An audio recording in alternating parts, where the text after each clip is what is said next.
to Talk kembali untuk Anda pemirsa, bersama saya Dita Ruspendi.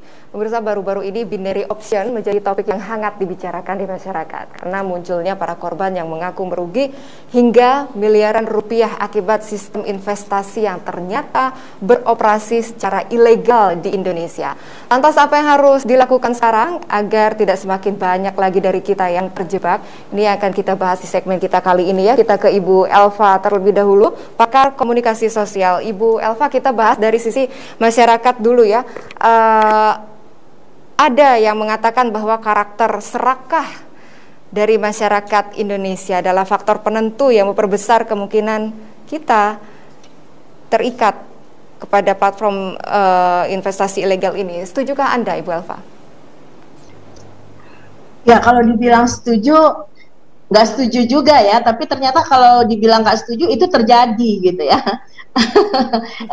Kenapa ya, kembali lagi kepada masyarakatnya hari ini gitu. Saya rasa masyarakat Indonesia ini sudah pada cerdas semuanya ya, sudah bisa menentukan sesuatu dengan baik, memplanningkan sesuatunya dengan benar, terutama ketika berinvestasi. Tadi kata Mas Karisma bahwa ketika kita berinvestasi jangka panjang, jangka pendek, jangka menengah itu ada caranya, benar ya Mas ya gitu. Tapi ketika keserakahan tadi mulai muncul ya, mungkin mereka dalam keadaan yang membutuhkan mungkin ya Mbak gitu ya hari ini, karena pandemi tadi kan segala sesuatu tadi sulit untuk bisa diraih cepat, orang sulit untuk bisa mendapatkan uang dalam jumlah yang banyak, tetapi dengan investasi kecil ternyata iming-imingnya investasi akan menjadi besar gitu, kita akan jadi kaya raya ya. Mungkin saja orang-orang juga punya sesuatu yang pengen mereka kejar ya gitu, tergantung dari kebutuhannya tadi gitu loh.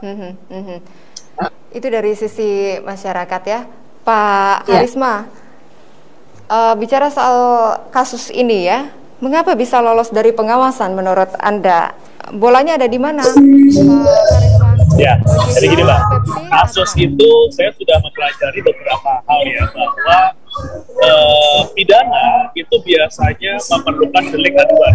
Delik aduan berarti ada kerugian yang ditimbulkan yang akhirnya pihak berwajib itu bisa turun tangan untuk menyelesaikan itu atau memasukkannya ke proses hukum.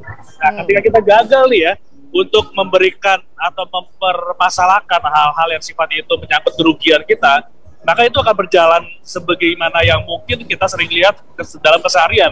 Dan itu tidak sepenuhnya selesai sampai saat ini. Itu yang perlu kita ketahui ya, bahwa saat itu tuh masih banyak sekali sejenis skema investasi yang harus kita waspadai, karena banyak hal yang mungkin belum diketahui oleh masyarakat secara utuh.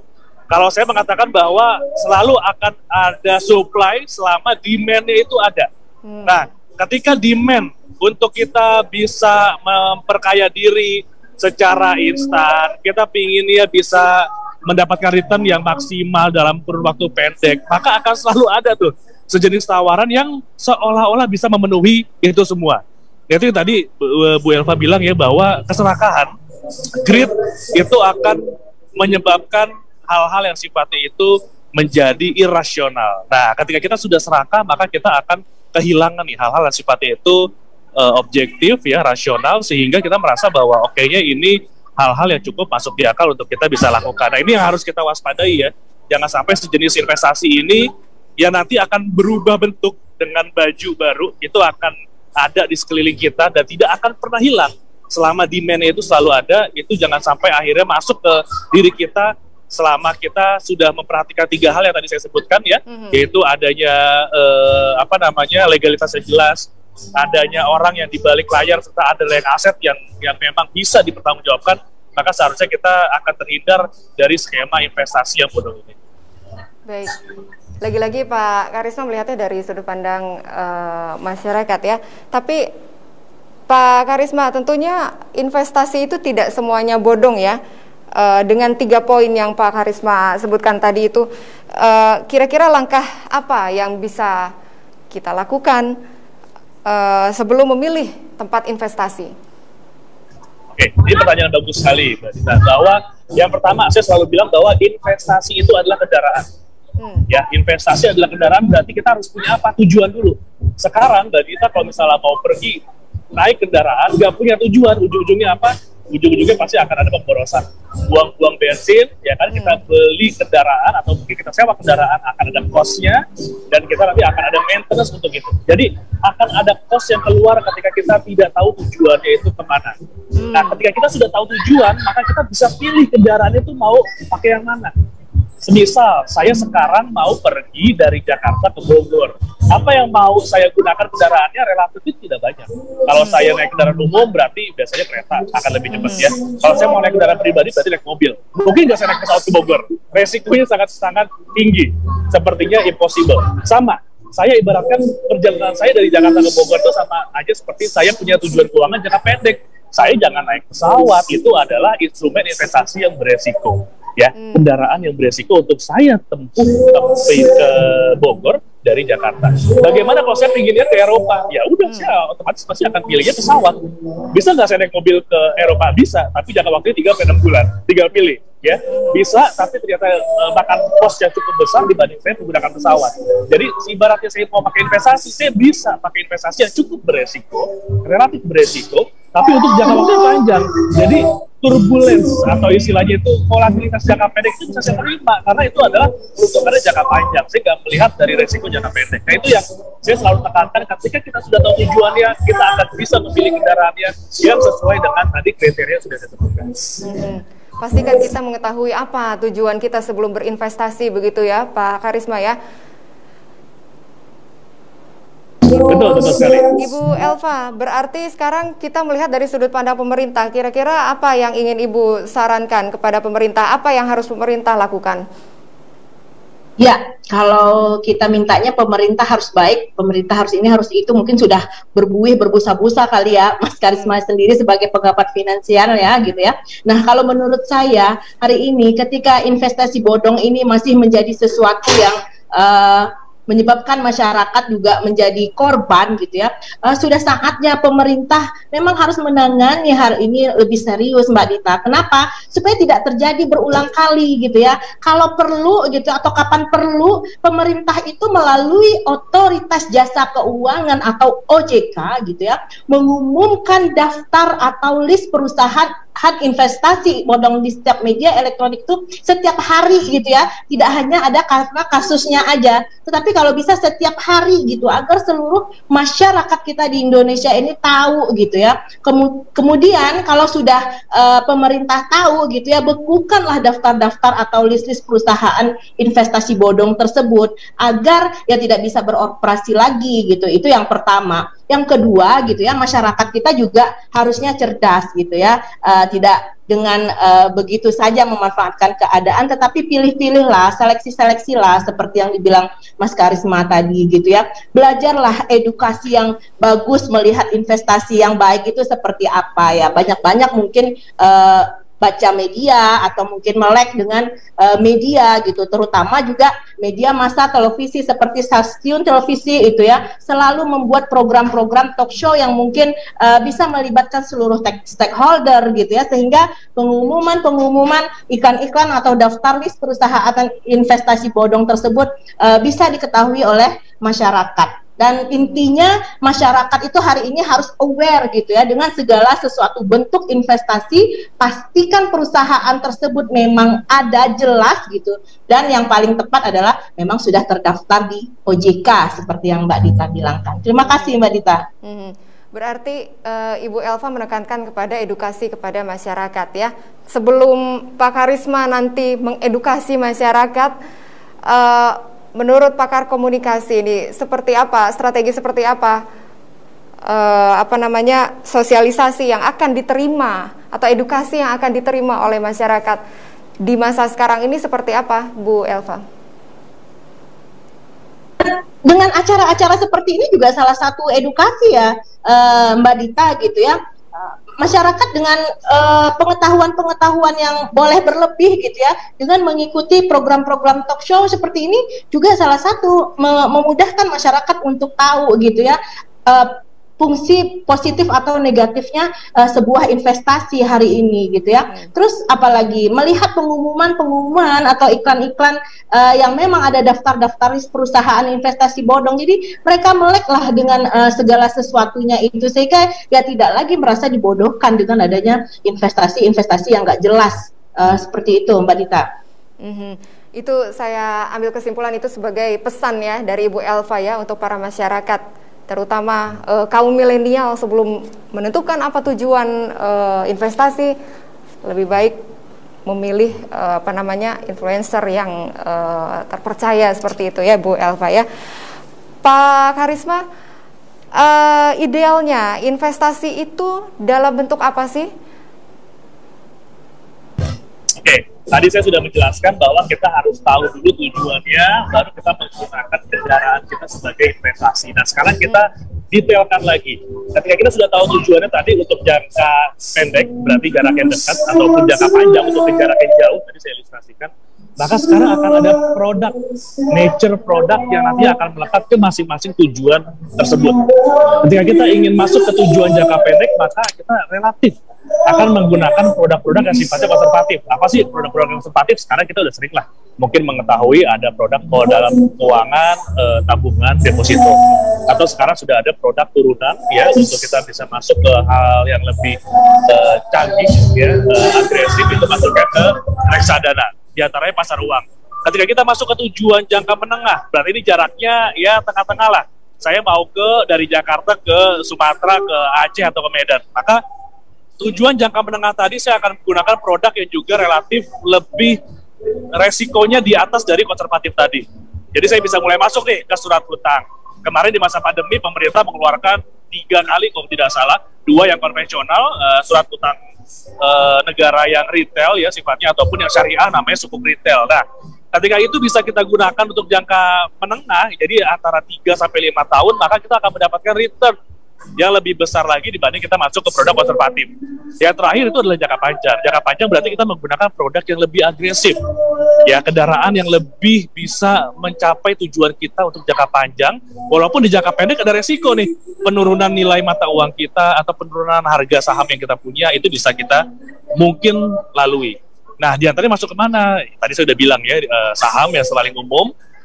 Atau yang misalnya mau masuk ke produk turunannya kita nggak ngerti nih, atau mungkin kita nggak punya dana yang cukup besar untuk masuk ke saham. Sekarang thanks to technology, thanks to agregator ya, yang sekarang ini punya banyak aplikasi yang bisa kita nikmati, kita bisa masuk investasi tersebut dengan uang yang relatif minim. Jadi bahkan sampai puluhan ribu kita sudah bisa mulai masuk ke saham dengan menggunakan produk turunannya, yaitu reksadana namanya.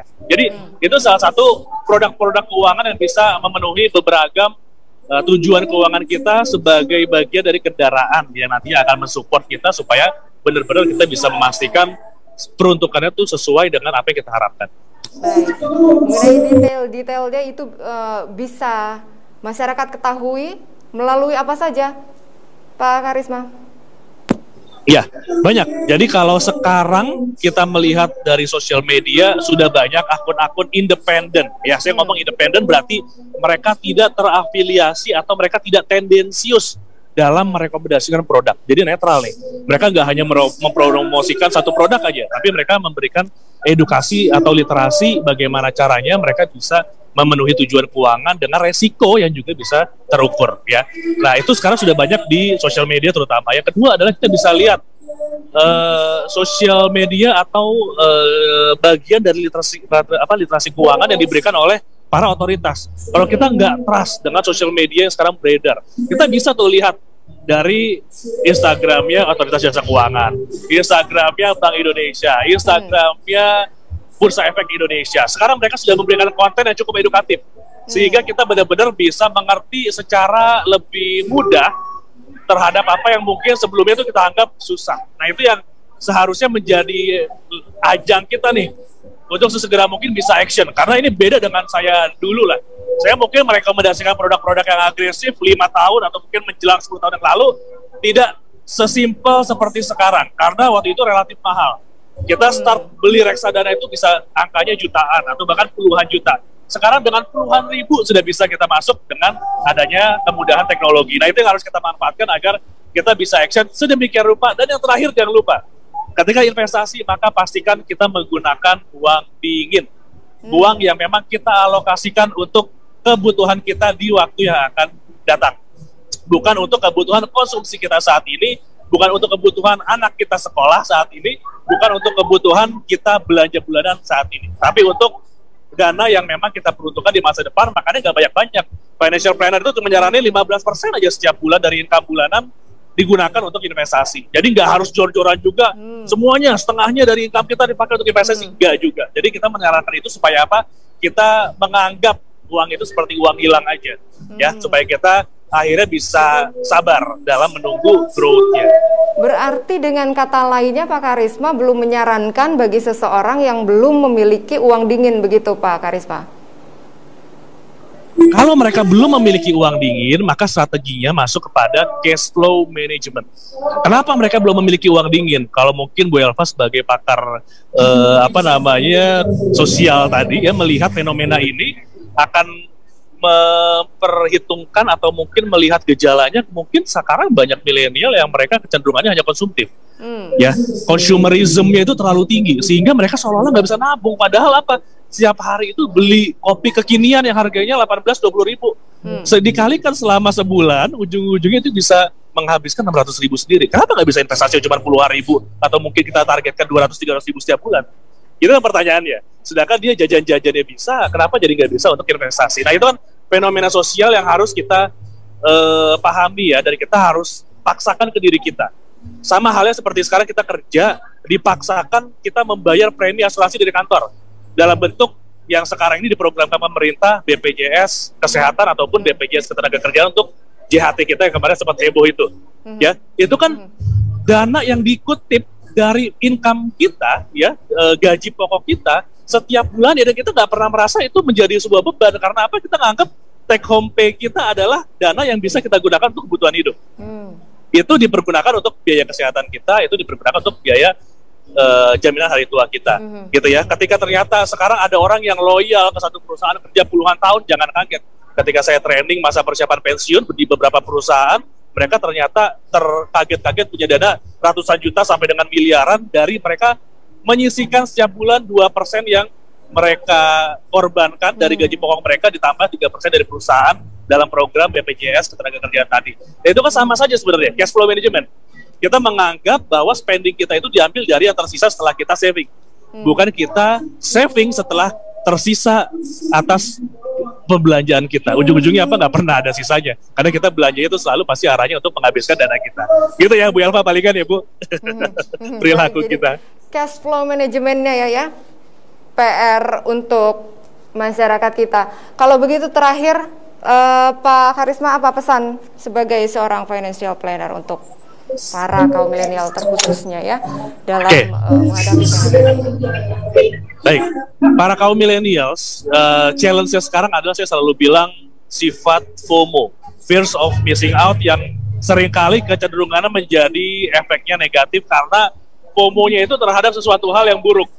Mereka FOMO terhadap tren yang seolah-olah itu bisa memperkaya diri secara instan dengan return yang setinggi-tingginya.